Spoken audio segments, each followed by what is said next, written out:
Jaya Radha Madhava Punjabi Hari Jaya Radha Madhava Punjabi Gopi Janavala Bhagiri Varadhari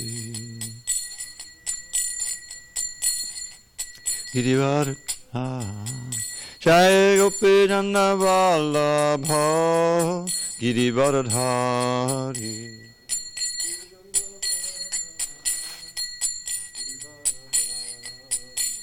Yashodanandana Brajajana Randana Yashodanandana Brajajana Randana Yamuna Tiravanachari Yamuna Tiravanachari Jaya Radha Madhava Punjabi Hari Madhava Punjabi Jaya Radha Madhava Punjabi Hari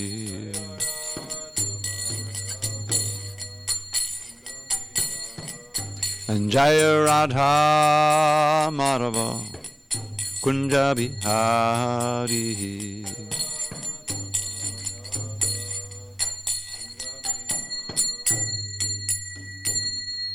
Jai Mr. Bad Paramahansa Pradikacharya Ashtotar to the Sri Srimad Divine Grace Srila A.C. Bhaktivedanta Swami Prabhupada Ki Jai ISKCON BBT Founder Acharya Srila Prabhupada Ki Jai Jai Om Vishnupad Paramahansa Pradikacharya Ashtotar to the Sri Srimad His Divine Grace Srila Bhakti Siddhanta Saraswati Thakur Ki Jai Ananda Koti Vaishnavini Ki Jai Namacharya Srila Haridas Thakur Ki Jai Shri Isopanisad Ki Jai Samaveda Bhaktivinoda Ki Jai All glory to the Assam of the devotees.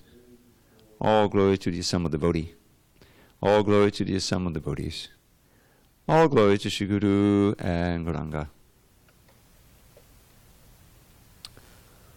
All right, I was a little too ambitious about turning off all the fans, so could you maneuver that fan over a little bit so it's pointing directly at me? Nix the oscillation. You know how to do that, right? That pulling up back thing. And just turn it on low and direct it right at me. And I think hopefully that'll be enough. Can avoid the noise. A little bit this way. That's it. Turn it on low. Make sure it's not oscillating first. Not oscillating. Good. No, the other way. Point in again. Good. All right. Since it's only us two, plus the internet crowd, whoever that may be. Maybe. Narayana namaskritya narang chaiva narottamam devim saraswatim vyasam tato jayamudire. Before reciting Sri Isopanisad, we should offer our respectful obeisances unto Lord Narayan, the Supreme Personality of Godhead, unto Narayan Rishi, the Supremest Human Being, unto Mother Saraswati, the Goddess of Learning, unto Srila Vyasadeva, the author, and unto Srila Prabhupada, the translator, commentator, and our spiritual master. Well, that other one's also about Bhagavatam, so we'll just proceed. Nashta Prayashu. Okay. Om Namo Bhagavate Vasudevaya. Om Namo Bhagavate Vasudevaya. Om Namo Bhagavate Vasudevaya. On this 5th day of August, 2019, in SanDiego, we're reading from Sri Isopanisad, translation and commentary by His Divine Grace A.C. Bhaktivedanta Swami Prabhupada. And we are continuing our study of mantra number 6. Yastu sarvani bhutani atmanyevanupashyati sarvabhuteshu chatmanam tato na vijugupsati yastu sarvani bhutani atmanyevanupashyati sarvabhuteshu chatmanam tato na vijugupsati yastu sarvani bhutani atmanyevanupashyati sarvabhuteshu chatmanam tato na vijugupsati.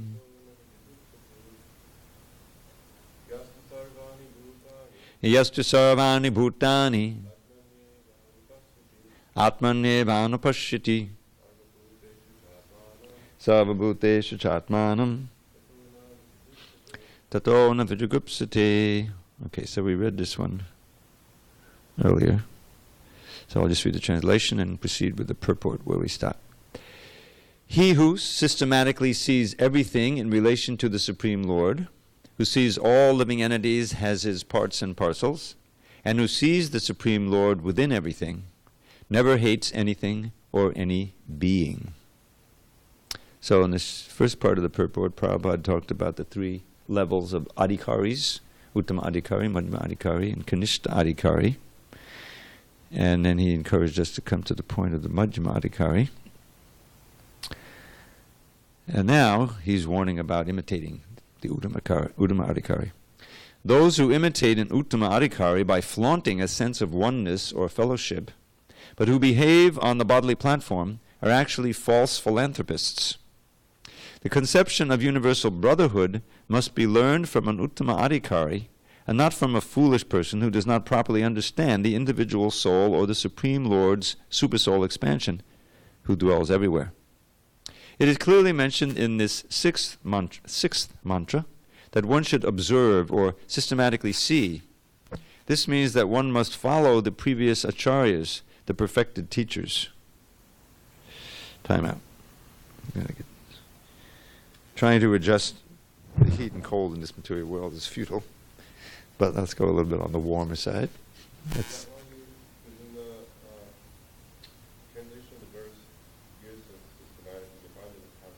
yes, that was fixed. Yeah, that's been. This was the first book that I worked on in 1992, and we noticed that discrepancy there. All right, I'll begin that second paragraph again of what we were reading. It is clearly mentioned in this sixth mantra that one should observe or systematically see. This means that one must follow the previous acharyas, the perfected teachers. Anupashyati is the exact Sanskrit word used in this connection. Anu means to follow, and pashyati means to observe. Thus the word anupashyati means that one should not see things as he does with the naked eye, but should follow the previous acharyas. Due to material defects, the naked eye cannot see anything properly. One cannot see properly unless one has heard from a superior source. And the highest source is the Vedic wisdom, which is spoken by the Lord himself. Vedic truths are coming in disciplic succession from the Lord to Brahma, from Brahma to Narada, from Narada to Vyas, and from Vyas to many of his disciples.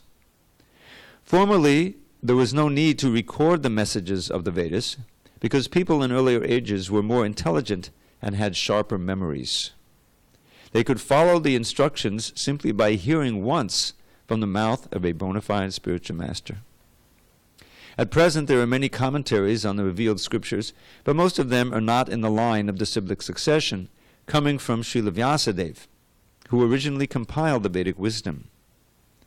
The final, most perfect and sublime work by Srila Vyasadeva is Srimad Bhagavatam, which is the natural commentary on the Vedanta Sutra. There is also the Bhagavad Gita, which was spoken by the Lord himself and recorded by Vyasadeva. These are the most important revealed scriptures, and any commentary that contradicts the principles of the Bhagavad Gita or Srimad Bhagavatam is unauthorized. There is complete agreement among the Upanishads, Vedanta Sutra, Vedas, Bhagavad Gita, and Srimad Bhagavatam. And no one should try to reach any conclusion about the Vedas without receiving instructions from members of Vyasadeva's disciplic succession, who believe in the personality of Godhead and his diverse energies, as they are explained in Sri Isopanisad. According to the Bhagavad Gita, 1854, only one who is already on the liberated platform, Brahmabhuta, can become an Uttama Adhikari devotee and see every living being as his own brother. This vision cannot be had by politicians who are always after some material gain. One who imitates the symptoms of an Uttama Adhikari may serve another's outward body for the purpose of fame or material reward, but he does not serve the spirit soul. Such an imitator can have no information of the spiritual world. The Uttama Adhikari sees the spirit soul within the material body and serves him as spirit. Thus the material aspect is automatically served. Om Jnana Timirandasya Jnanandjana Shalakya Chakshu Unmidatam Mena Tasmai Shri Gurave Namaha. I was born in the darkness of ignorance, but my spiritual master Srila Prabhupada opened my eyes with the torchlight of knowledge. I offer my humble obeisance unto him and all members of Sri Parampara. So this is one of the better known verses of the Isopanisad for those who memorize these verses, because it's so much, one of the reasons is it so much echoes Bhagavad Gita. Bhagavad Gita is several verses like this, which describes samak sarveshu bhuteshu. One should see everyone equally. Most famous, Vidya vinaya sampanne brahmane gavihastini shuni chaiva sapakacha pandita samadarshana, which Prabhupada quotes, I think, one of these purports, which says that one who is pandita, a true learned person, will see equally a learned and gentle Brahmin, a cow, an elephant, a dog eater, like that. So what does he see? Obviously, it's not that he doesn't see, oh, this is a cow, this is an elephant. But he sees beyond the covering of the material body and even the subtle body, and sees the soul within as part and parcel of Krishna, no matter who he's dealing with. So that vision is attained through hearing, through cultivating the knowledge of the Shastra, and also through association, because one really can't develop faith in the words of the Shastra without association of the faithful. Because so much of what we read is beyond our ken. It's transcendental knowledge, which by definition means beyond the reach of the material mind and senses. And another way in which faith is increased is through one's own experience. As we know, there's this famous verses which practically can be quoted every class. The ladder from faith to love that Rupa Goswami gives in his Bhakti Rasamrita Sindhu. Prabhupada quotes at least once in the purport here in the Bhagavad Gita. Adav Shraddha tataksaro sangha tabhajana kriya tato narta divrashita tato nishta ruchisata. So that brings us to the point of nishta. But it begins with a Shraddha. Now this Shraddha has two main imports. This Adav Shraddha, this preliminary Shraddha, Prabhupada defines as interest and respect. You can, at one point, someone first comes, all of us first, well, except you, first came in touch with Krishna consciousness after we were not completely unaware of it. And what was it that distinguishes us from a million other people who've come? Millions, how many millions, 500 million books have been distributed so far? I think we try to keep a count. But we don't yet have 500 million devotees. So what happened? Well, they got the book. Maybe they paid for it. Maybe they didn't, whatever. And it didn't generate, they may have opened it, may not, but if they opened it, it didn't hit a spark of interest. There wasn't enough in there for them, for that in their present condition, to keep reading and get interested and come to the point of investigating further. That's why there's maybe 1 million devotees. Let's give it, maybe a couple of million if you count all of people who are peripherally involved. But there's many millions of people who the spark of faith did not ignite, and so it's dormant still. Now, getting a book itself is very important, and I'll go from that point in the next slide further in this slide. So the difference is that generally we understand from a previous life there was some kind of involvement. It could be a Gyata Sukriti, it could be very minimal, but it was enough for someone who comes in touch with Krishna consciousness through a book or any other way, personally only or whatever, internet, to become curious. It ignites that flame of jigyasa. It's so, atato brahma jigyasa.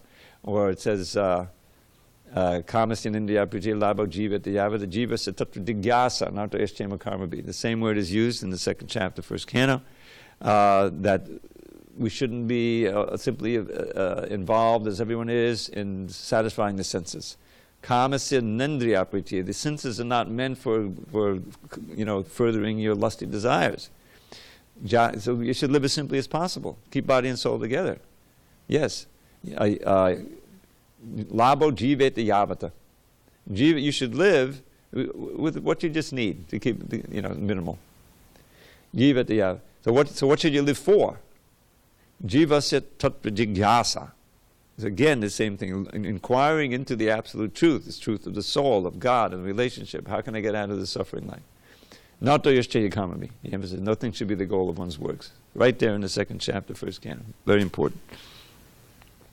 So, those who pursue Krishna consciousness, who come to the temple or open the book, read it thoroughly, get online, whatever it may be, but their attention, at least for some point of their day, of one very auspicious day, is focused on learning more about Krishna. These are the most fortunate people in the world. And that preliminary interest is this adav shraddha. It brings you into the association of devotees. Now, the best is the actual physical association where you can relate and hear kirtan and and hear the transcendental sound. Or it can continue with your association with Srila Prabhupada through his books or some that way. But the point is the attention is given. There's some increase of attention for Krishna and some inquisitiveness. And that sadhu sangha fructifies, at least preliminarily, in the desire to actually try the process. Because there's the knowledge and then there's the process. That just like someone is interested in yoga. In the old days, it was new. I mean, hatha yoga. Well, very few people just say, "Oh, hatha yoga, I'll try that." And you go to a studio, pay $10 or whatever it was, $5 in those days, and do a whole session. Most likely, you'll read a book about it or try to talk to someone who's already involved. Maybe your friend is involved. You want to learn more about it before you commit to actually bending and stretching and paying your very valuable $5. You know what I mean? So there's a point there that where the faith and the interest matures into practice, which is essential.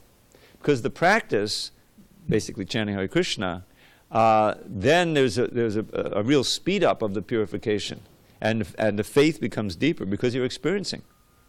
If someone is saying, "Oh, this honey that I just got, this organically grown honey from Malika flowers, is really, really good," So because that person is your friend or your acquaintance, you trust them, you say, "Oh, that's okay, that sounds good, I'll buy some."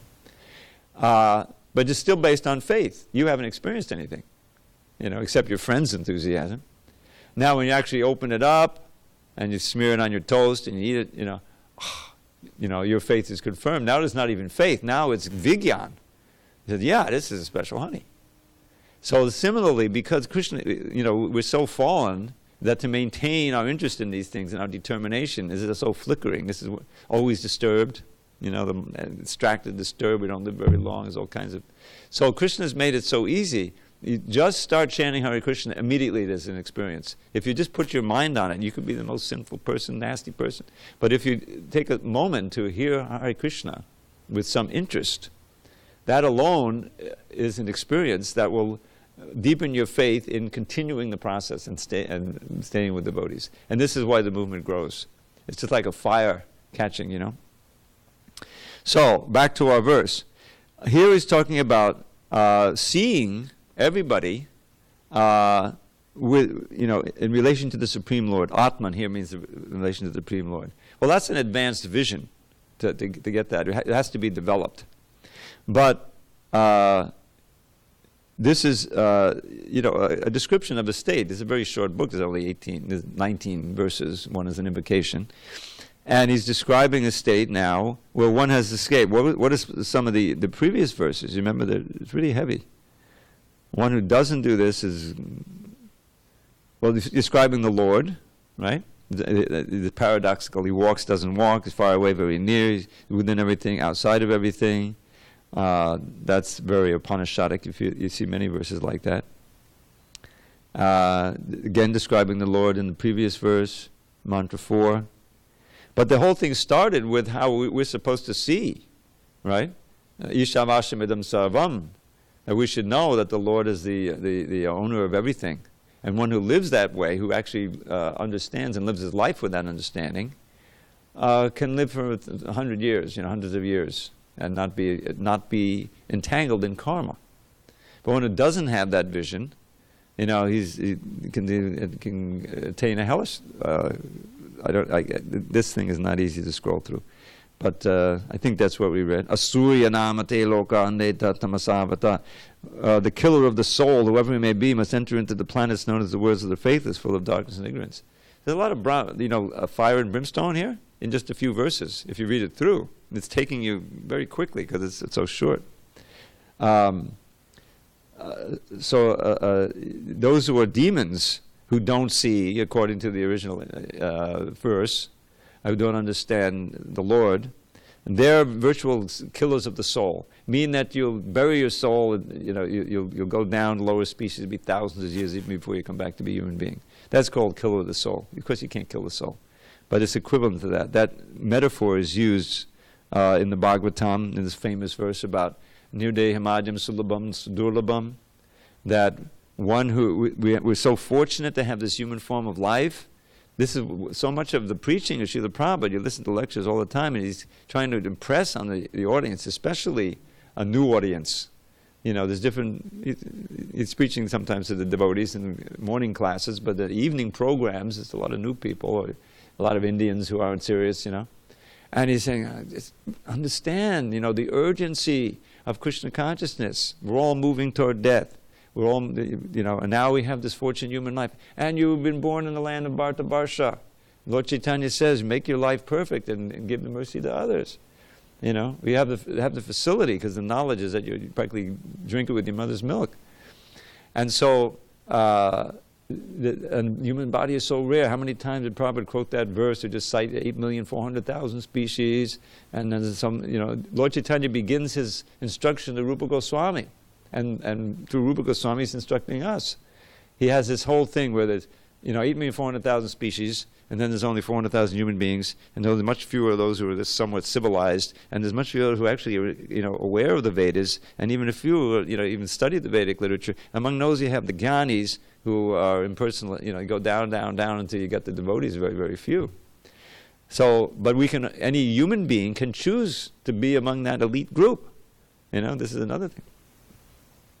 So, that understanding is being described here in the Isopanisad in a few verses, is that if you understand Om Purnamadak Purnamidam, that the Lord is beyond our imagination. He's full in everything, and even though he creates so many millions of universes, he stays the same. That just blows your mind, because we don't have anything material like that. You have a piece of paper, you tear it up and put it, and it's no longer, the piece of paper is gone. Now you have little pieces of paper. But Krishna can create all these different universes through his energies, and still he remains aloof. So we have to see, as mentioned here in our verse of the day, anupashyati, systematically. And this seeing comes through the intelligence. This is something that we tend to forget, because atmavanmanya jage jagat, we see the world according to ourselves, our present state of consciousness, whatever it may be. Just like the lower animals. The dog, may wander in here or onto the patio, and he's seeing the same things we're seeing physically, but he's not seeing how we're seeing, because we're seeing with our mind. Even the devotees see everything differently. The person who just comes here for the first time has no idea what prasadam is, what to speak of the deities. That must, be a real mind blower. and it's all just very new. So they're seeing with whatever the experience they have. Oh, people walk in, of course they have read something, but they're different kinds of people. But a stranger, I'm walking to my, I'm walking to Mangalartik, 420, I just walk in. And sometimes with all these homeless people, they're up all hours of the day, So this was an unusual person. I'm walking across Hornblende, and this young lady, she looks over, she had low, short hair, carrying a skateboard of all things, at 4:20 in the morning. And she sees me with the dhoti and says, "Oh, I'm so fascinated by that dress. What is this?" I said, "Well, this is Harekrishna. I'm on my way. I'm going to be Mangalarti. You can come to the temple." Okay. She wasn't intoxicated. It didn't sound like she was intoxicated. Maybe a little crazy, but and she started following me a little way, and I told her where it was, but she never made it to the temple. You never know with these people. But it's she saw somewhere in her experience, there's something that made her fascinated with this dress. Maybe she knew about monks or something. I was different, So you see according to your intelligence, and that's why it says systematically, anupashyati. If we read the Shastra regularly, if we hear the classes, if we live our life according to the Shastra as far as possible, then our vision will change. The whole idea of Lord Chaitanya's preaching movement is that you see everyone as a brother. Prabhupada says, and it's right near the end here, right? Is that,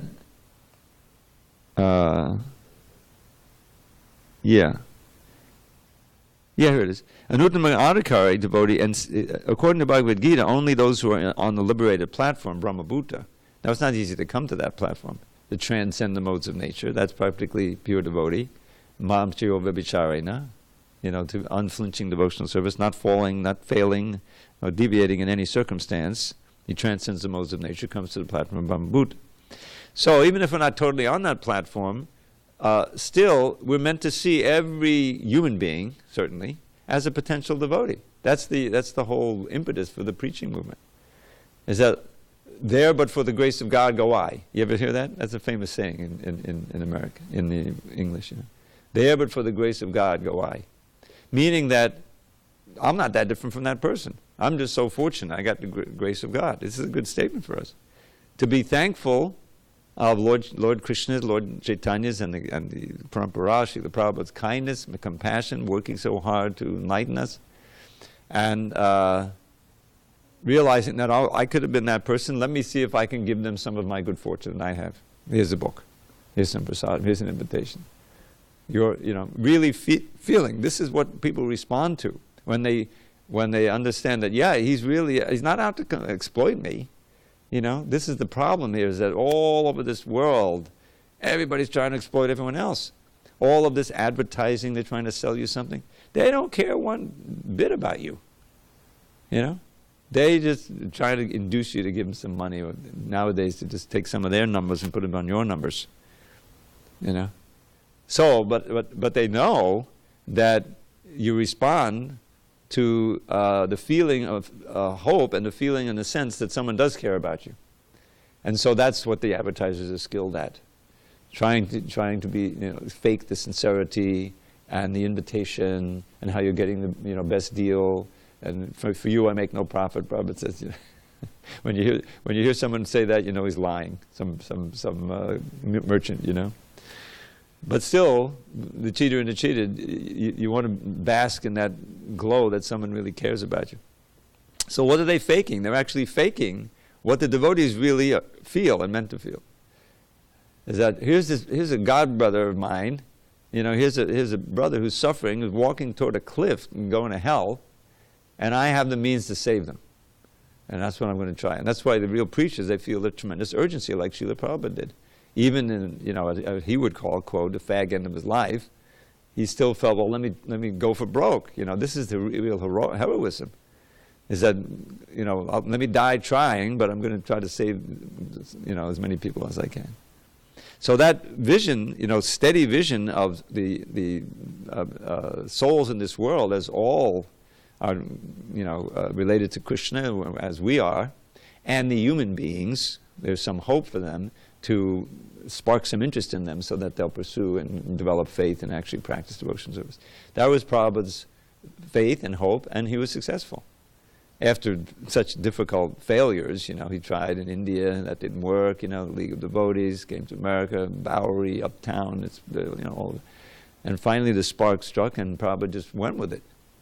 I've been reading that Lilamrita. Now his party's developing the Bombay, just try to visualize. He comes to America with 720 rupees. What is it, 7 rupees or something? Nothing. Yeah.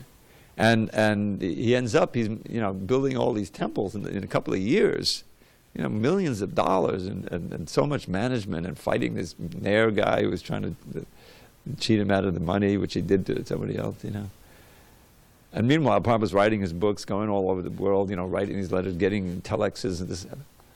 It's absolutely, it should deepen our faith in Krishna. That Krishna was giving him so much empowerment and so much mercy and making it a success. I mean, if we have our own little faith building things that happen. Little, like I got back my iPad, I mean, that helps, Got back my car. You were on how, I lost my car.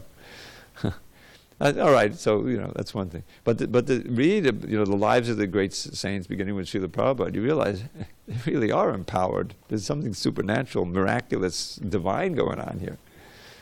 So all of that feeds into our mentality, our mindset, by which we see ourselves and see the world. That's the whole idea of this. Sarvani Bhutani, Yastu Sarvani Bhutani Atmanevana Pashyati. So systematically sees the Lord everywhere. Then what's the result of that? Sarvabhuteshu Chatmanam, sees the Lord within everything. He sees the Lord, all the living entities, parts and parcels, and he sees the Lord everywhere. So that's seeing the Lord everywhere in every activity, in what we would normally think is good or bad, is an advanced state, as Prabhupada says on the Brahmabhuta platform. But we can cultivate it. You can cultivate the vision, you can cultivate the Brahmabhuta platform, and we're meant to come to that. And only on that platform can you really withstand or tolerate the pains and pleasures of this world. Now, I included the pleasures, even though that's unusual. Tolerating the pleasures? Yeah. Matra sparshita kondeya shitoshna sukha dukada.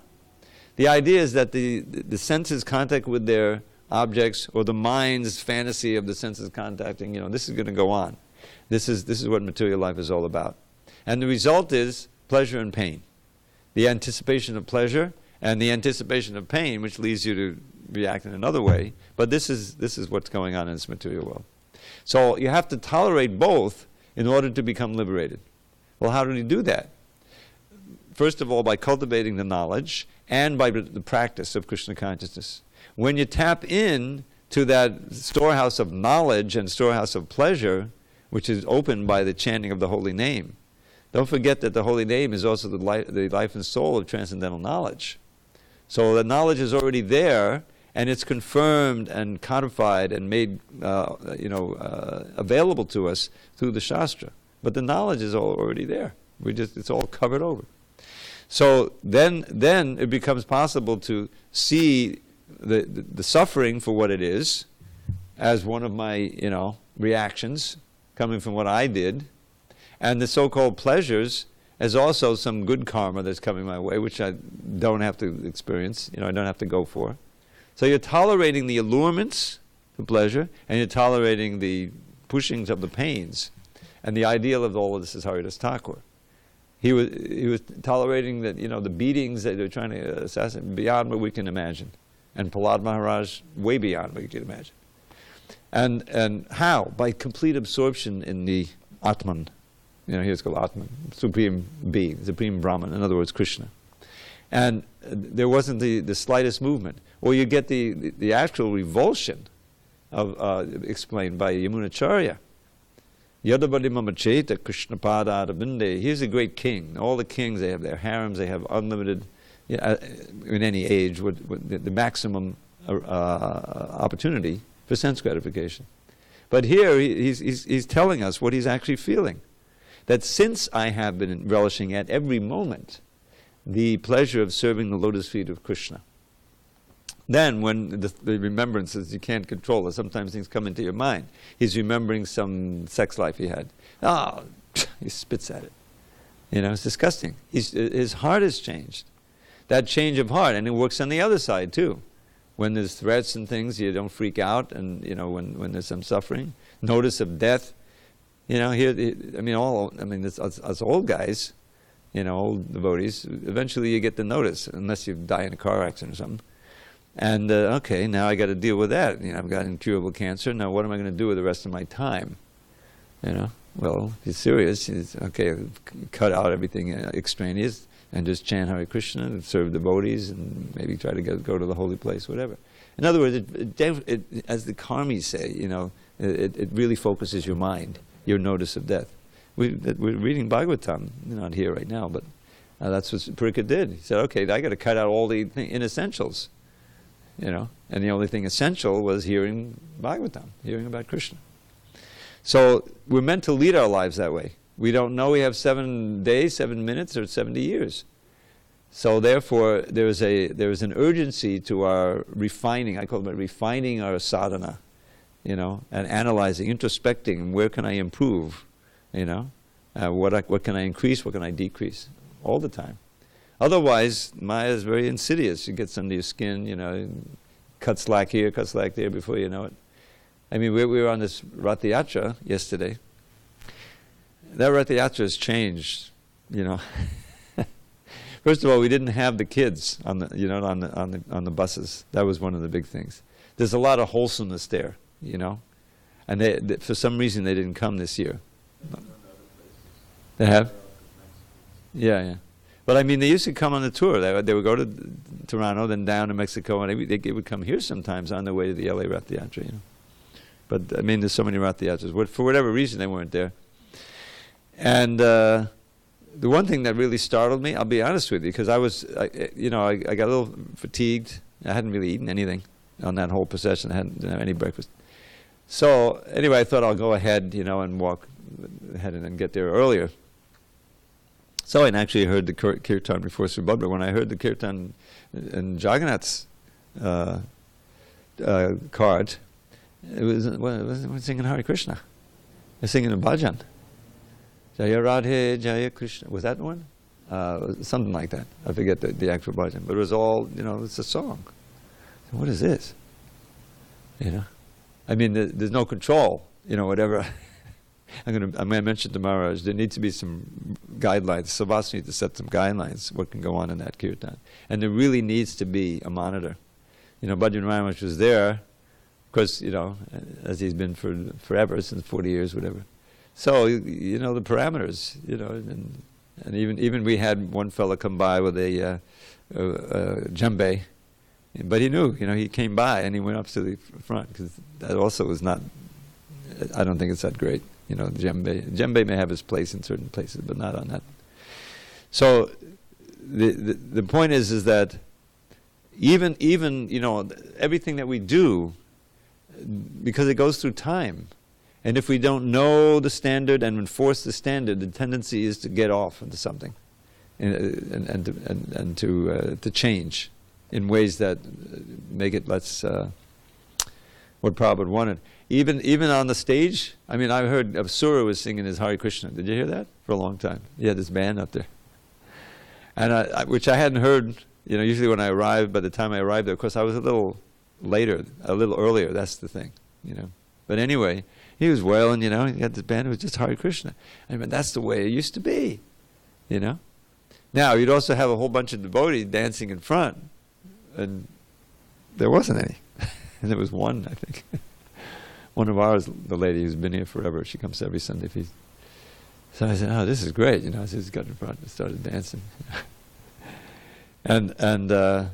So what I'm saying is that it takes an effort to keep, it's like driving a car or something. There's little adjustments you have to make, to stay on a road. Even if it's the straightest road, the tendency is to get off.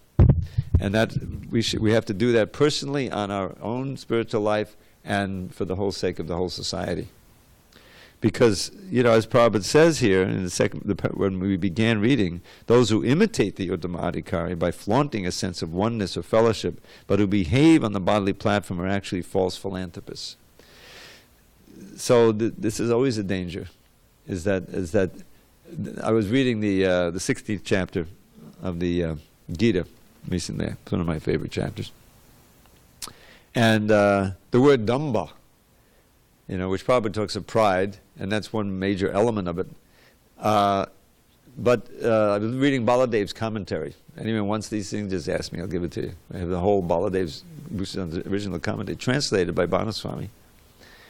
And he says this damba means this false pride or flaunting one's so-called position as a religious person, while actually committing so many offenses and nonsense and sins. So this damba, think of this whole world is based on damba. It's based on insincerity. It's based on faking it, and lying. It's become so obvious now. The whole thing is based on a lie. The Constitution, the Declaration of Independence. What is this? All beings are created equal and have a right to the happiness, and yeah, the whole economy is based on slavery. What about those living beings? This is their vision, through their distorted vision. Oh, that's the subhumans. That's what they thought. In order to, and it went on and on and on, all the way to 1865, before the Civil War was over. That's so the whole thing is a lie. It's based on lies. And we're into what? The absolute truth, And so that often costs you, because, people don't want to hear the truth, or they're invested in the lies. They've lived the lie. So that's what Prabhupada came to do, through the books, through the preaching, through the mantra, to push back against all of this lying and untruth, and which causes all this suffering. Ignorance produces suffering. For ignorance, people sin, knowingly or unknowingly, and that produces suffering. It's very nicely explained in Nectar Devotion in the beginning. So Krishna consciousness cuts through all that, gives you the absolute truth and a way to realize it and stay on that platform. And it's really the only way to save people from the results of their previous sinful life and their present sinful life and going to hell. So there's a tremendous urgency both for ourselves and for people in general, that we become fixed in this knowledge, act on the knowledge, realize at least the Madhyamadhikari platform, and then try to give it to others, which gives us the mercy. You become more fixed by giving it also. All right, it's 8:34. Any comments, questions on these points? We'll begin another mantra next week. A question.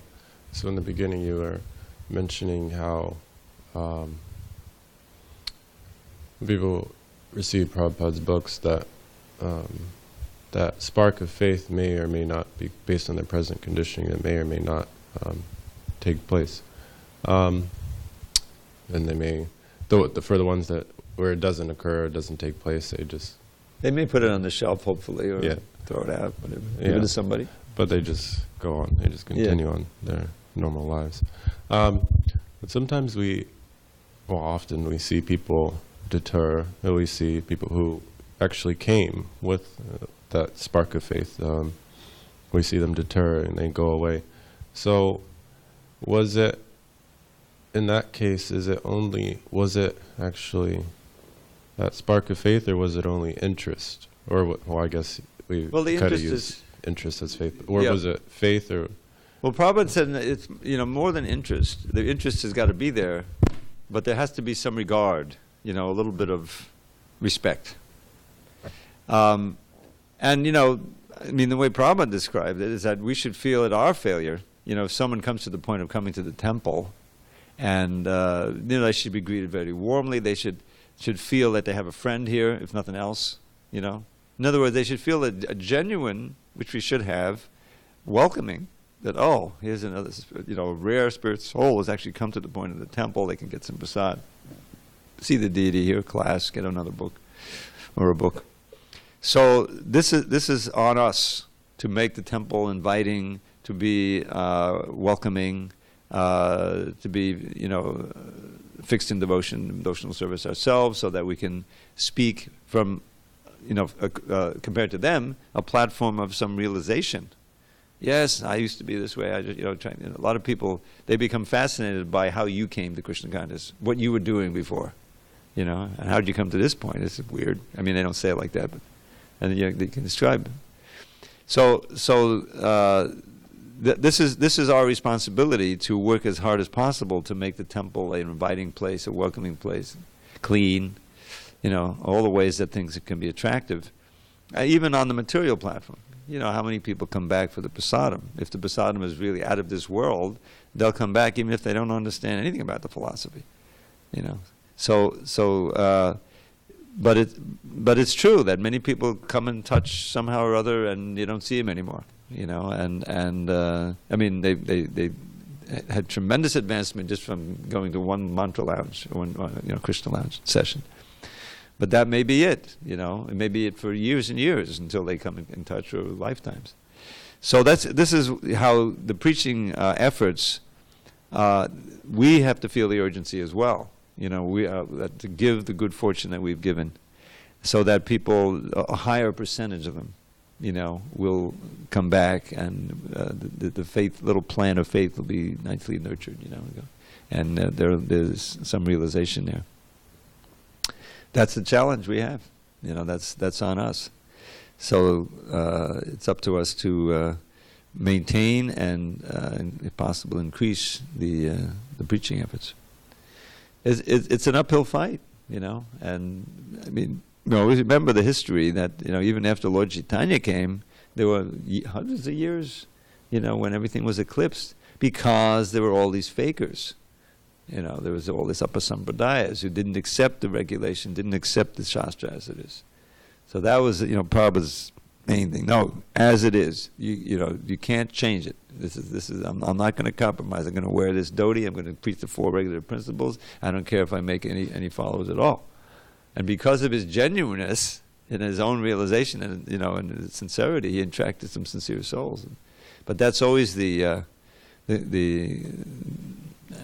bottom line, is that we have to be willing to toe the line ourselves in order to get any potency for preaching. Otherwise, it doesn't work as far as we can go. All glory to Srila Prabhupada. Hari